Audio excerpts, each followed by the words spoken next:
Hi, this is the Ivy League Astrologer with the December reading for Sagittarius, for Vedic Sagittarius.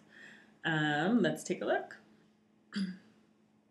So the first card out is the Six of Pentacles, which shows charity is how I feel about it.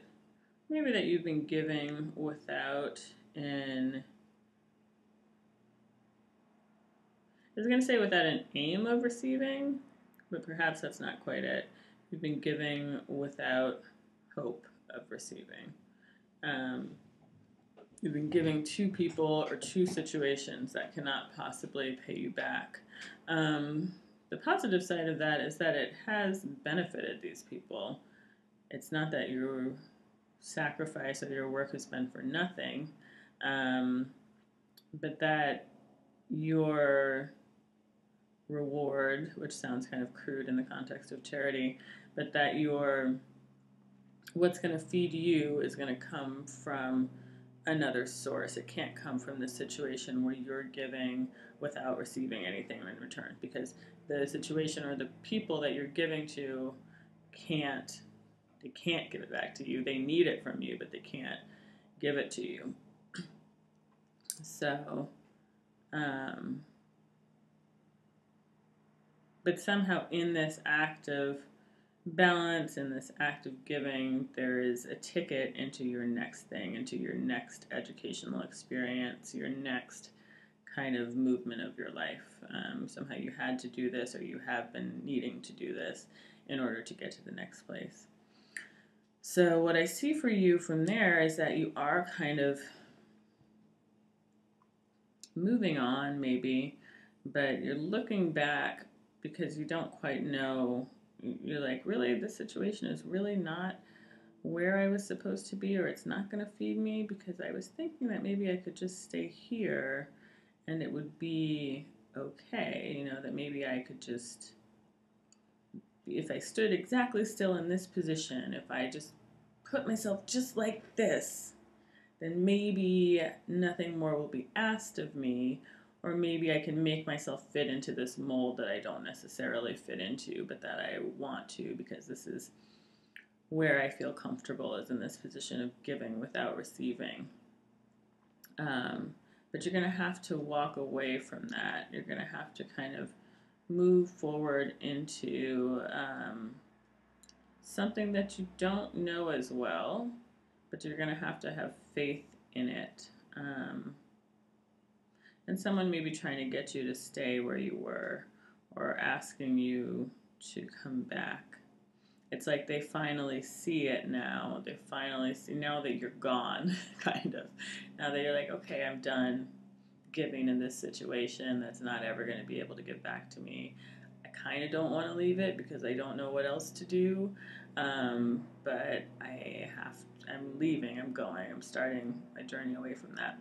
And it's like, just as soon as you turn your back to that situation, then somebody else, maybe somebody you were waiting on, or who wasn't seeing things your way, or who, didn't appreciate what you were giving them, suddenly says, wait, no, but I need you. I'm broken and I can't do this without you. I can't do it without you. Come on, And you're kind of like, it's not that I don't hear you. I'm walking with you. It's not that I'm so far ahead of you. It's just that I know that that's not where I'm going right now. So you're in search of something more. In search of something fruitful, in search of something that can feed you. And not just you, but something that can be,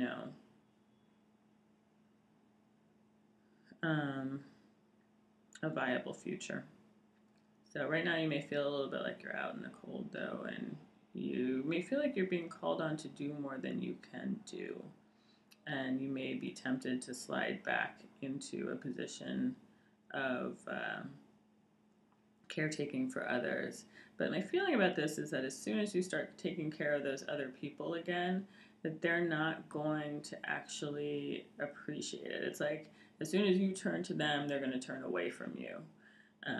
So I would just keep moving, even though it's kind of uncomfortable, even though it's unfamiliar. I would keep moving ahead. I don't think there's anything to be gained from going back where you have come from. So you're also looking at the reality of a dream that you had or a hope you had being turned upside down. Something that you had hoped would end in togetherness and would somehow work itself out to have a happy ending. You are seeing that that happy ending is not in that place, that it just can't be there. And that hurts. I mean, that has to hurt.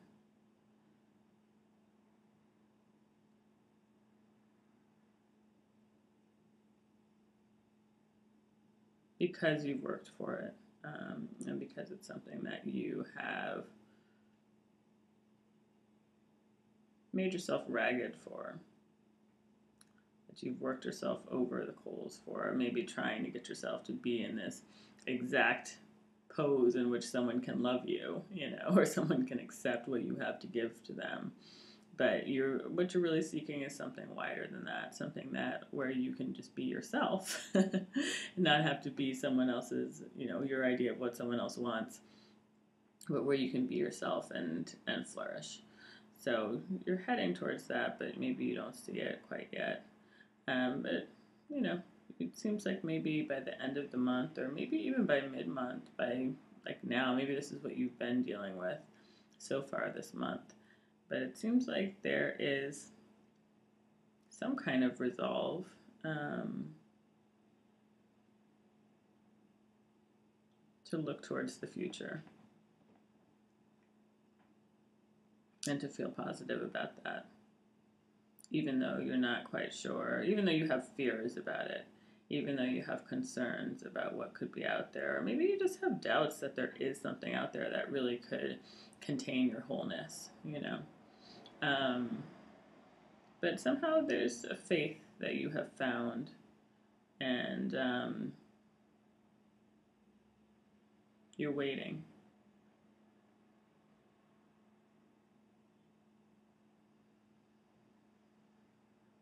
With openness. You're waiting kind of gravely, but with openness to see what's next for you. There's an end to an old situation. There's an end to fighting. There's an end to, feeling ravaged by some situation. You're letting it go. It may not be fixed. It may not be resolved, but you're letting it go. And you're trying to find a new way forward. Again, you're trying to find a new way forward, trying to find the right combination of things to make all the different elements of yourself bloom, to be able to kind of give what you have to the world in some way that is meaningful, and to heal yourself and others in the process, to just bring healing air with you into your future, into your plans for the future.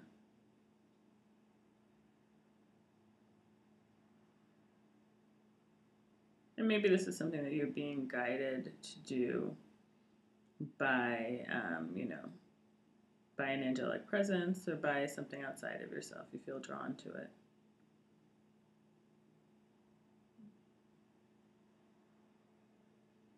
I think it's also urging you to try something new, to just try something new, just try it without necessarily, you may think about the outcome, the long-term outcome, but you maybe need to just focus on the current fruits or on the things that are in it for you right now, the things that you enjoy, and just what's important to you right now, what's kind of popping for you right now. What do you care about? What's been on your mind for the last, few months or few weeks? And it's like if you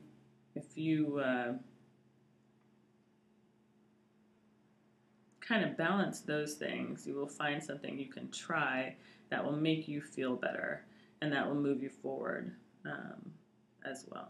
But you don't need to worry. There is like a longer term outcome to this, but you don't need to worry about that yet. You're not really on that path. Right now you're resting, and while you're resting, there are other things blooming. There are other things coming up. And those are the things that you can attend to now, that you can try, that will make you feel better, that will make it easier for you to bear leaving behind this situation, this kind of rabid situation. It'll make it easier for you to bear maybe a disappointment of your hopes and not quite knowing where you're going. But it seems to me like you have a sort of strength about it, stability about it.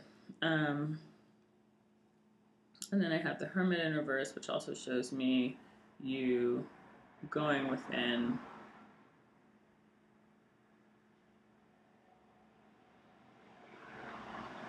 and looking for a new way forward.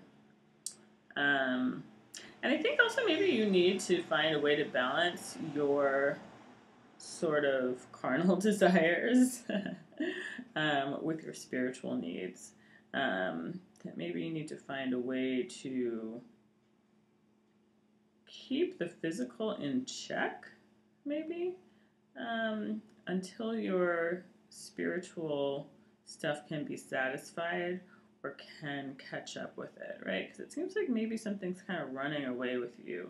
Like you're on a new road physically or sexually, which has been powerful for you. Not to be super creepy, I feel like all this is mildly creepy, but it's like you're on a new road sexually, which has been kind of powerful for you.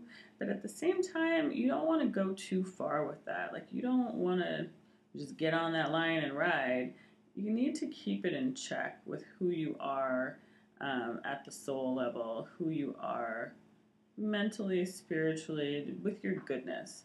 So it's like, there's this sexual nature that is suddenly like more important in your life or something, or more featured in your life than it has been.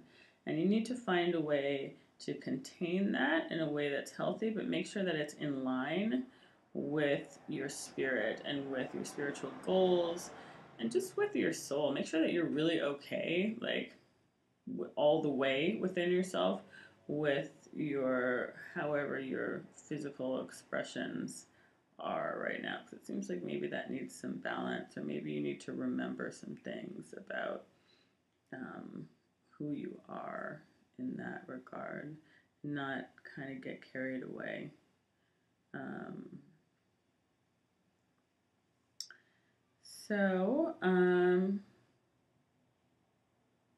Yeah. And then it also seems like, it seems like your heart is at stake in this. I think this is related to this kind of physical, spiritual, maybe just needing to be synced up again. It seems like you could lose your heart or break your heart or just lose something that's really important to you if you get kind of too carried away with this could be just like casual sex, or it could be, I don't know exactly what it is, but I feel like if you get too carried away with your libidinous nature or with your sexual nature, you're going to end up kind of heartbroken. And not because someone else broke your heart, but because you are not being true to your own ideals, your own beliefs, your own spiritual needs. Like, make sure that you're actually being fed spiritually by whoever you're sharing your body with, is think what that feels like to me. Make sure that it's a real connection and not just, I want to say fornication, which is real preachy sounding, but just, just maybe check in with yourself about where you are spiritually and see if where you are sexually is in line with that, because it seems like there may be a need for kind of a check on that, or just a check-in. Yeah, I think that's really needed. Because all these cards are kind of asking you to look at that thing, to say, how am I doing spiritually? Like, does this put me in line with where I want to go? Not just in life, but just with what I believe in. So I think you really need to look at that this month and maybe just take some time for reflection before you go headlong into anything. And maybe consider, a little patience, a little bit of maybe just looking for another path, looking with your heart towards the future and not settling for less than that. I think is maybe a theme for Sagittarians this month, not settling for less and thinking that, you know, oh, I'll just enjoy this and it'll be fun and this is what people do or whatever. But just, it seems like maybe your soul needs a little more attention, or just, yeah, you need to put yourself in line with your own beliefs a little bit more and kind of wait with an open heart for whatever is next. Even though you don't know quite what that is yet, but you have faith that it will come and that your work and kind of feeling out where you are is going to help get you there. So yeah, ending situations in which you are giving without receiving and checking in with yourself spiritually seems to be kind of the theme of this month. So I hope that's helpful. Please post in the comments and let me know if this resonated with you. And yeah, thank you so much for watching. Have a good one. Bye.